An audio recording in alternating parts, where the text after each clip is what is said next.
Thanks everyone for joining us today. We're going to talk about backups, their importance, and why we've chosen Veeam as our technology partner.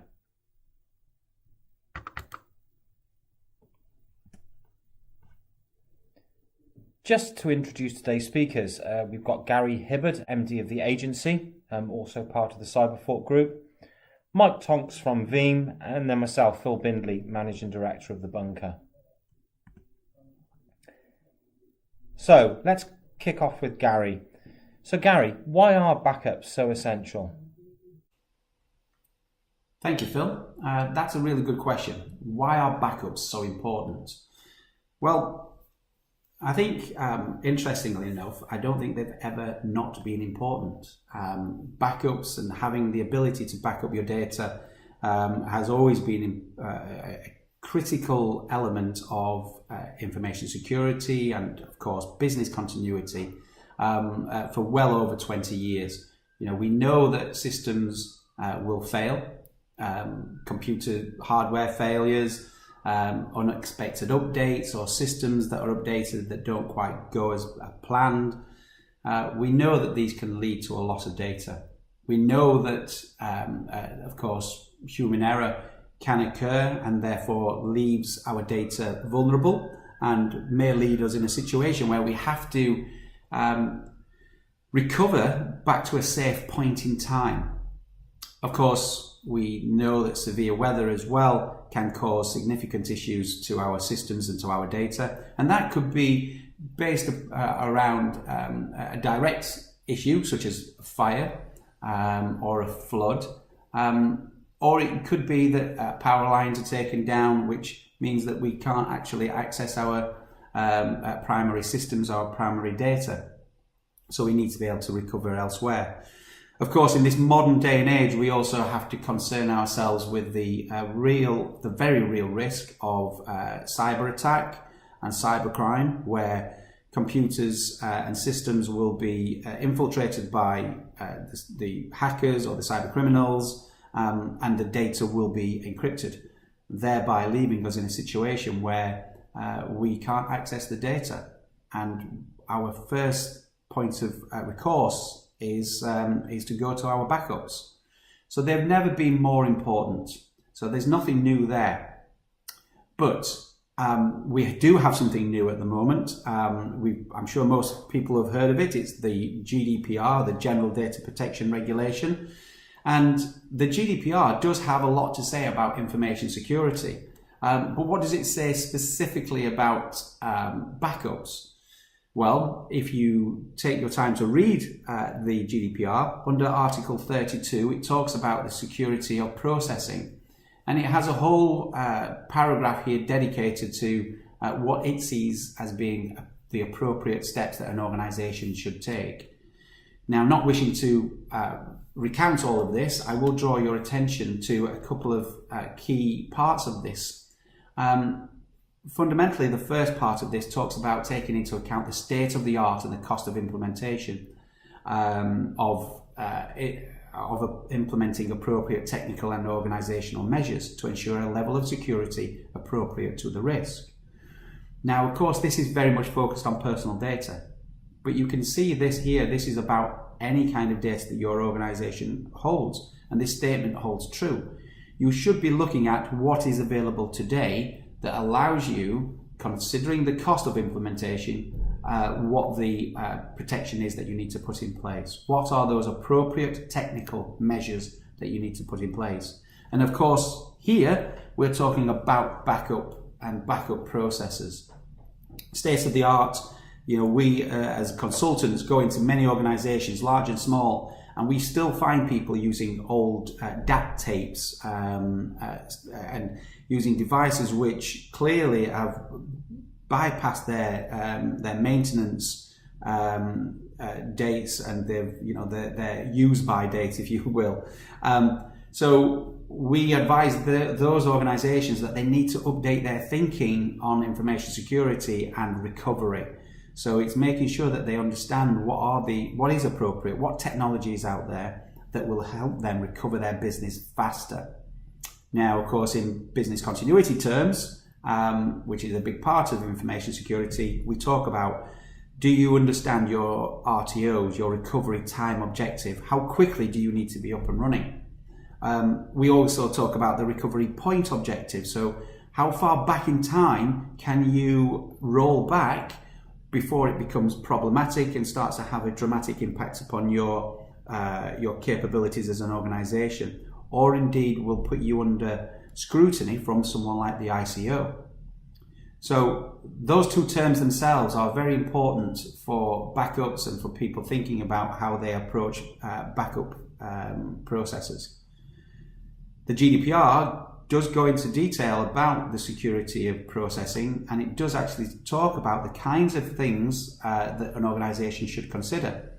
And the two I'm going to draw your attention to are the middle two, B and C, under Article 32, which talks about the ability to ensure the ongoing confidentiality, integrity, and availability and resilience of processing systems and services. So, can your organization demonstrate that it offers confidentiality and you can trust the data, it has integrity, and that it will be available when it is required by the data subjects? And you can see here from C, the ability to restore the availability and access to the personal data in a timely manner in the event of a physical or technical incident is, of course, important to the GDPR. If you don't have a good backup process in place, then you are already in breach of the GDPR. And if you aren't au fait with what those recovery time objectives and recovery point objectives are, then you could find yourself in difficulty when push comes to shove and you need to use your plans, your backup processes. This was the case, unfortunately, for an organization quite recently called which was the Arran Brewery. And the Arran Brewery actually sits up on the island of Arran, you'd be surprised to hear, which has a population of just 5,000 people or just over. So it's a very small island, but the brewery itself makes some very fine ales distributed globally. Unfortunately, for them, they were hiring a new salesperson recently and posted this advertisement on a number of job boards. Very quickly, they started to receive CVs from around the world. Now, one of the concerns for the managing director was, why are people applying for these roles on a global scale? But the very fact that they do distribute globally didn't raise too many alarm bells, unfortunately. But one of these emails, in actual fact, was from a cyber crime group, and one of these was infected with a ransomware software. It was called Dharma BIP. And this encrypted all of their systems, all of their servers, all of their invoicing system, all of their purchase ordering, their recipes even were encrypted. Now, the hackers, the cyber criminals, demanded that the Arran Brewery pay 2 Bitcoin. That was £13,000. That's £13,000. To which the MD and his team said, we will not pay this. We are going to go and try and recover our systems. And their very first place that they could go to was their backups. Sadly, they hadn't really assessed their backup capabilities, and not for some time anyway. And it transpires that they had to roll back 3 months to be able to go to a good point in time to be able to recover their business. That's 3 months worth of orders. That's 3 months worth of invoicing that they are now going to have to try and reconstitute and try and pick through. It could take them very many more weeks or more months to be able to recover their business fully, pre the actual incidents occurring. Had they thought about their backup processes in a little bit more detail, perhaps they would have been able to recover their business in a much quicker way. Their recovery time objective would have been shorter. Their recovery point objective, the point that they roll back to, may have been much sooner. So perhaps they might have only lost 24 hours worth of data or 1 week. So thinking this through, thinking the value of your data is so important, and having that in place, because without it, you are going to find yourself wanting, should you be calling agency? Because when you call agency, our very first question will be, if you've had a breach, what is your backup process? What is your backup life cycle? And being able to access up-to-date backups will save you thousands in Bitcoin and having to pay these ransomers, but also in weeks and months of cost and heartache of actually trying to recover all your data. So having a good backup process is absolutely key, but that hasn't really changed. But our advice to anybody when you do call us, not when an incident has occurred, but you're just generally looking for advice around backup processing, is always to revisit your recovery time objectives, your recovery point objectives, and your maximum tolerable period of disruptions. So how long can you last without having up-to-date data? You should test your backup processes as well.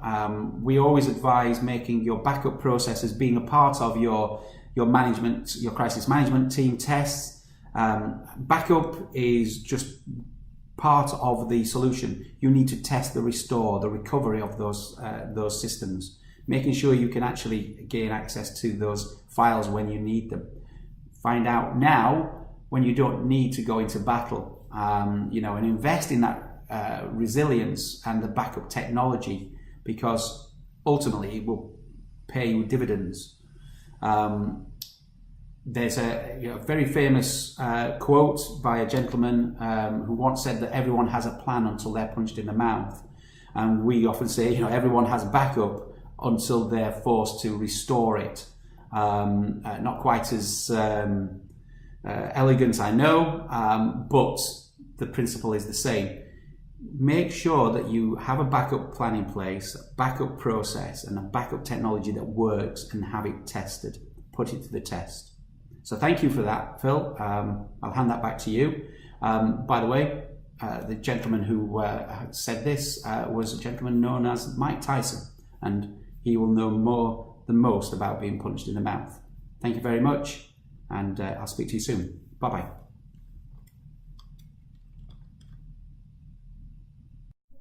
Thanks very much, Gary.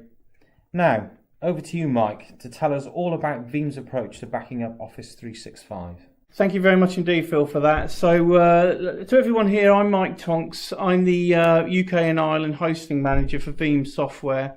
And what I'm going to do is I'm going to take you through why Office 365 offers a unique opportunity for managed service providers, and how managed service providers can help their end users.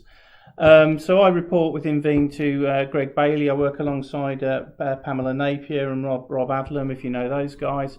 And so all I'm concerned about from my perspective is annuity-based revenues. That's regularly occurring per month per VM, server and workstation revenues.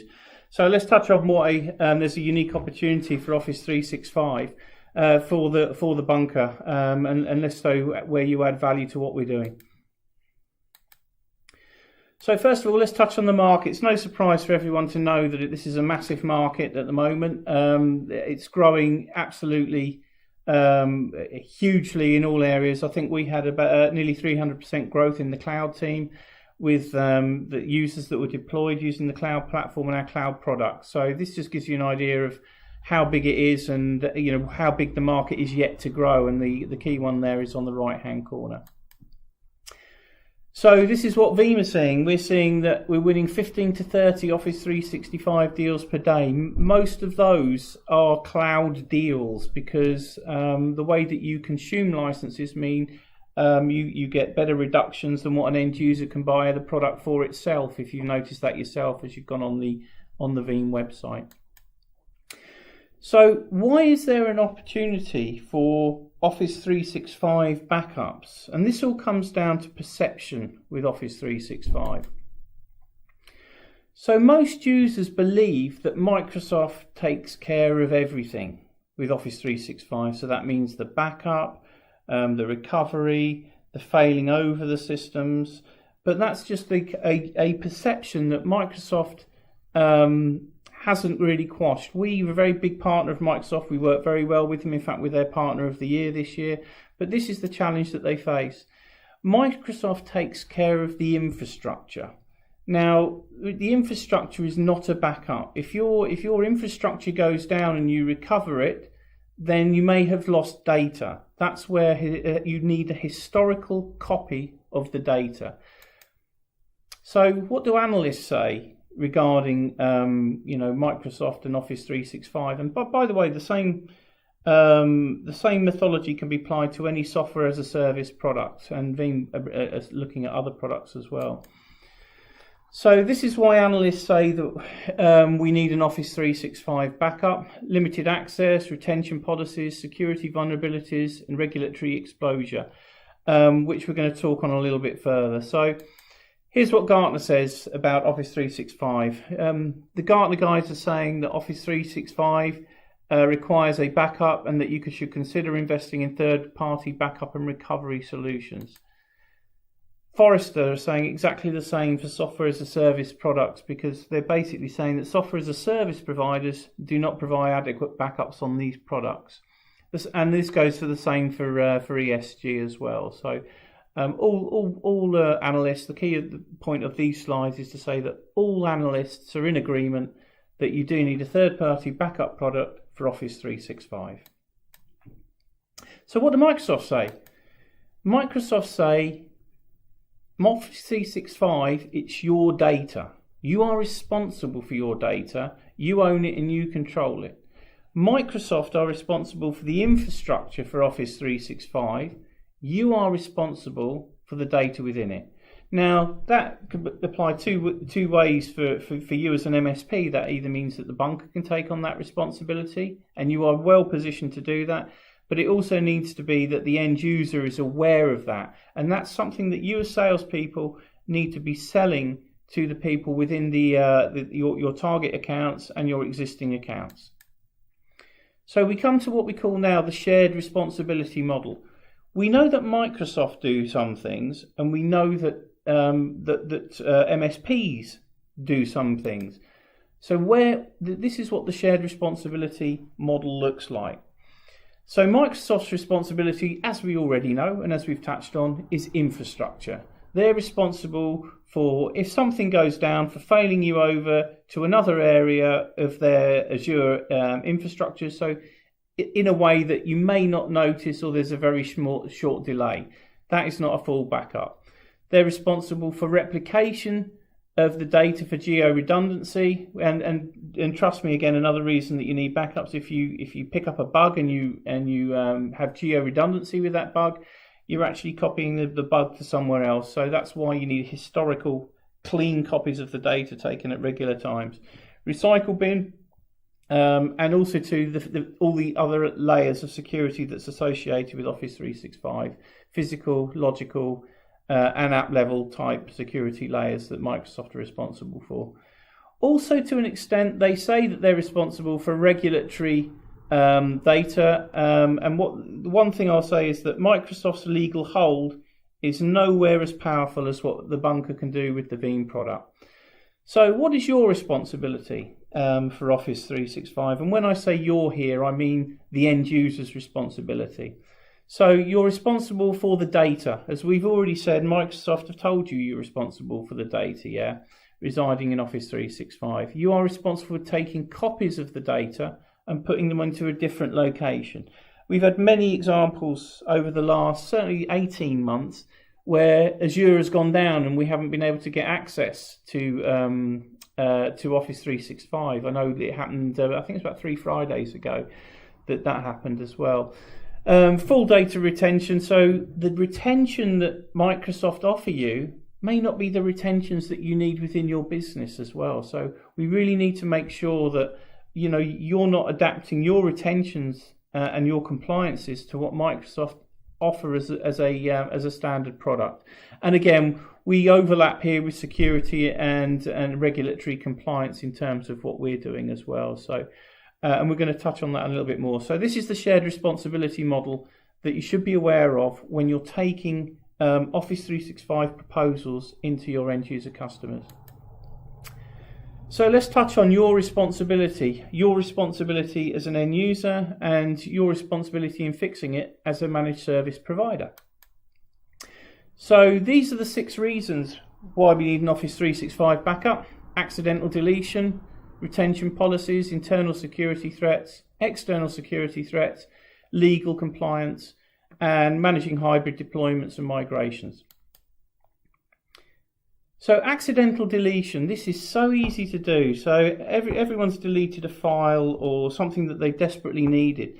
Now with the Microsoft model, if you deleted something and you needed it back, because of the retentions that Microsoft have, it's automatically deleted after a period of time. Therefore, accidental deletion is not just the deletion on the file that you're holding in the area of Azure. Because there's geo-redundancy in it, it's actually deleted at the other site as well.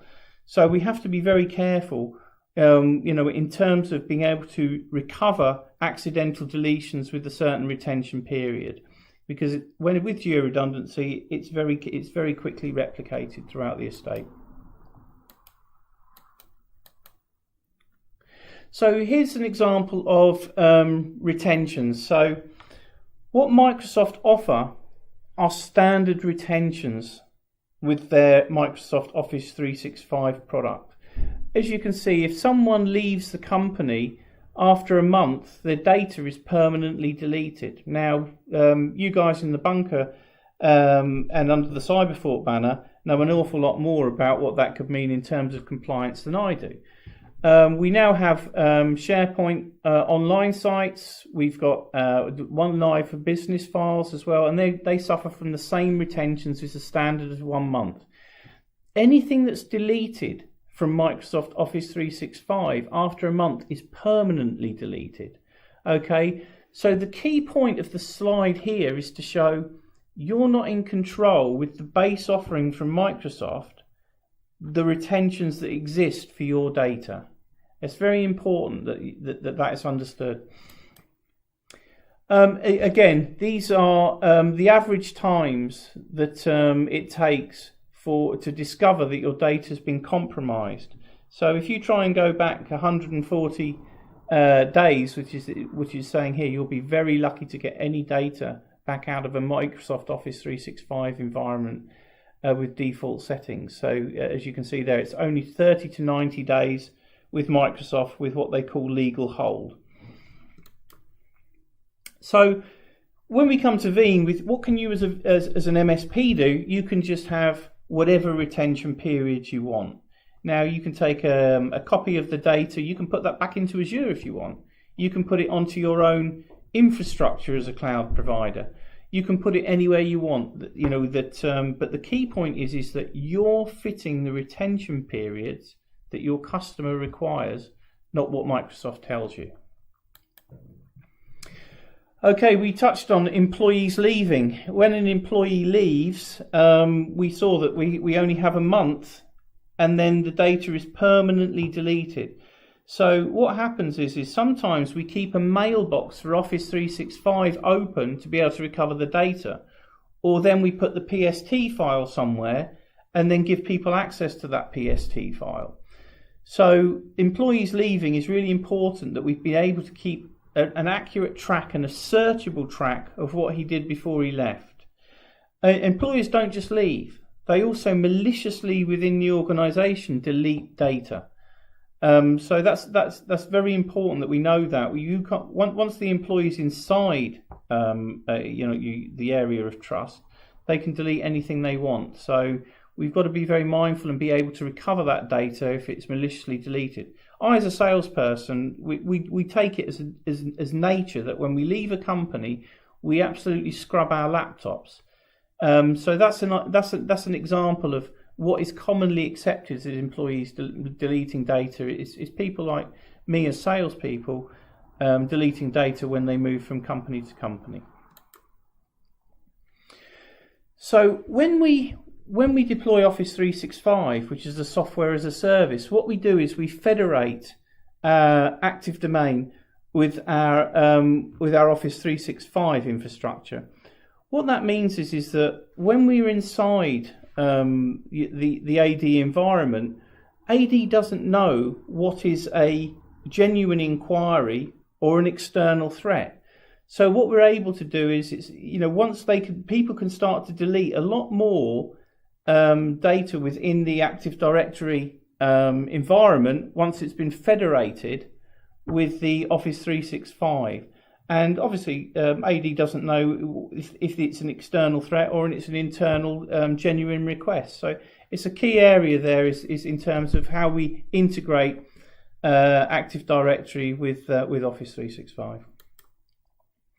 GDPR, there's lots of GDPR areas, compliance that you're aware of, and I know the guys at the bunker are going to talk more about GDPR and Office 365 in a little bit more detail on this, and certainly more than that. These are some of the what we call the 8 pillars that we're aware of. There may be some more that you guys know about, and that, as I say, as I keep being told by the guys within the bunker, GDPR changes all the time. So I've no doubt that we'll have to update that slide at some point as well.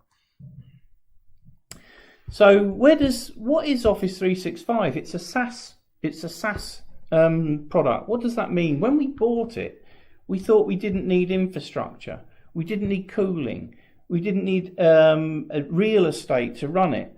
It was something we could just buy and we can use. Yeah, what we didn't realise that maybe it wasn't as well protected as all the things that you have under your Active Directory. You've got proven ways of accessing, security, authentication, resiliency built into it. Software as a service, as we can see, is resilient to a point. So Veeam aren't just looking at Office 365, we're looking at SaaS as a whole different area of business for you as MSPs to start revenuing from. So software as a service, we're looking at products like Salesforce, etc., etc. So this is just the first step for us, and Office 365 is like the elephant in that market. So that's why we've addressed that market first.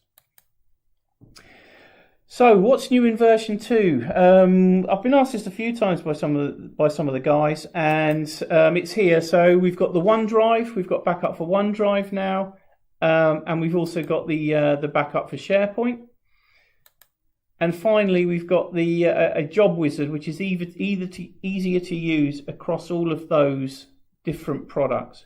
Key point, guys: the price of Office 365 from us hasn't gone up because version 2 with SharePoint and OneDrive has come out. That still takes up 2 points on your VRAs. So that takes me to, I've gone through why Office 365 is great, and what Veeam have got a great product to address Office 365. But at the end of the day, you guys make Office 365 work for us, because nobody wants to buy Office 365. An end user doesn't want to buy Office 365 and then have to back it up himself. That's the reason he went for that product in the first place. So if we put our strengths together, i.e. the bunker and Veeam, you offer the promise of what Office 365 should have been in the first place. You hold the infrastructure here. You hold the copies of the data here. He's able to access his information if there's issues. So the bunker together with Veeam offers a unique solution. The cloud market is moving to data management as a service, or DMAS.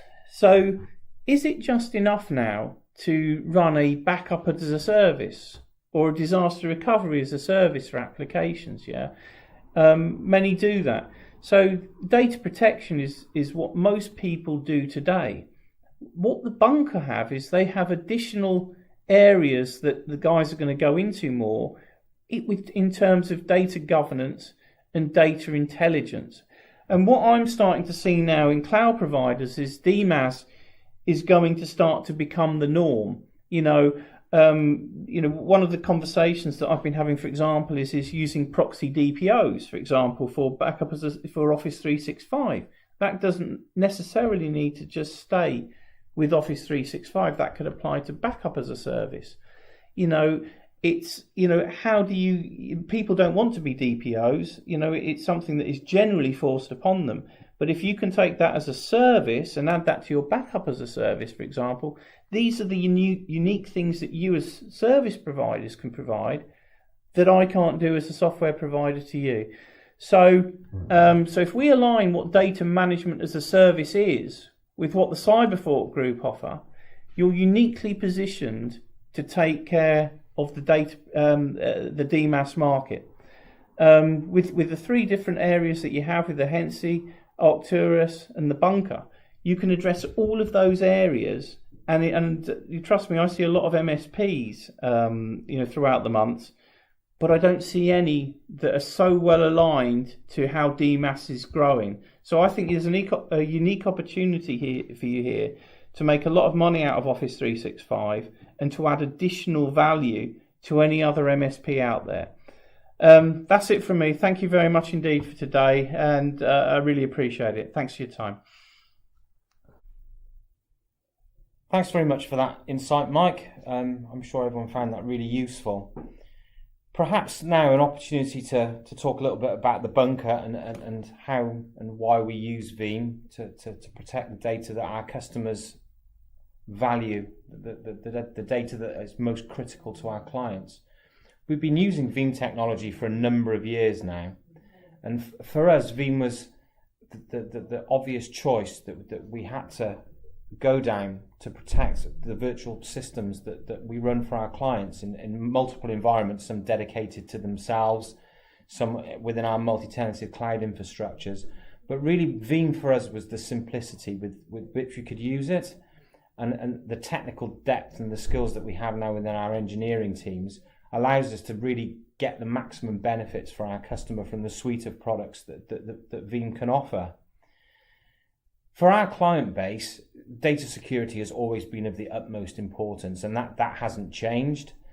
And going back to what Gary said and the things that you've alluded to in terms of people's responsibilities, that security of that data, if this is your email data or your office data, whatever that may be, you have to know where it is. You need it to be available for you in case something goes wrong. You need that assurance that you've done the right thing, and you're able to perhaps demonstrate that to the regulator should the worst happen. So for us, Veeam was always that product that allowed us to do something very simply, very quickly, very easily, with very little fuss, and allowed us to build some services in addition to our traditional managed services to complement what we do for our customers. I don't think there's any right or wrong answer around what customers should do when it comes to backups, but I cast my mind back to my early days as an engineer and solutioning for an IBM reseller back in the day. And my managing director at the time, I can remember him sticking his head out of the office door on a number of occasions when solution architects had pushed proposals across his desk, and he'd scream the word backups out to the team across the office, because it was a thing that people missed. It was a thing that people forgot to do. Yet it's the most critical thing to do, because no matter what, even if you have HA and replication and multiple copies of the data, if you have corruption within a data set and it's not backed up, you have a problem. And protecting that critical backup data is something that we've always had to do, because it's the thing that our customers have expected us to do with their production platforms. And perhaps with the evolution of cloud services and people taking on different services from different SaaS providers and different cloud providers, and in particular Office 365 type of environments, perhaps those backups have just been overlooked in a way that they wouldn't have been when they were on premise. So I think there's a real opportunity now for companies to address that gap, to fill in the blanks, to protect their own businesses, but also to meet the regulations that require them to behave in a certain way. So for us, this is definitely an opportunity to help our customers yet again in protecting their most critical assets, which is what the bunker has always been about, really. So I think I'll say thanks very much at that point. And of course, if anyone has any inquiries or any advice that they might like around their backup strategies and the best way to ensure the integrity, the confidentiality and the availability of their data at all times, then please feel free to reach out to the bunker or other parts of the Cyberfort group or Veeam themselves, and I'm sure we'd all be really happy to answer your questions. Thank you.